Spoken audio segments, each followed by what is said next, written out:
ఆడవారి మాటలకు అర్థాలే వేరులే.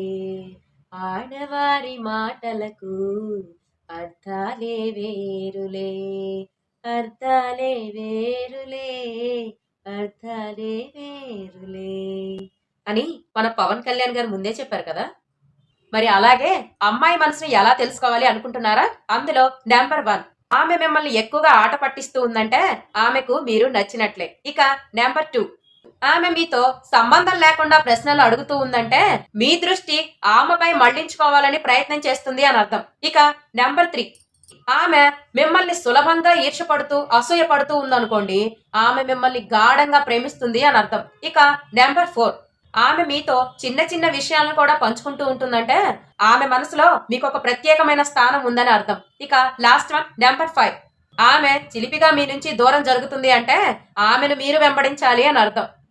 అలాగే మీ గురించిన చిన్న చిన్న విషయాలను కూడా తను గుర్తుపెట్టుకుంటూ ఉందనుకోండి, ఆమె మిమ్మల్ని ఎప్పటికీ మర్చిపోకుండా శాశ్వతంగా మీతో ఉండాలి అనుకుంటుంది అని అర్థం. మరి ఇలాంటి అమ్మాయి మీకు కనిపించిందా? నేను చెప్పింది కరెక్టేనా? కమెంట్లో తెలియచేయండి.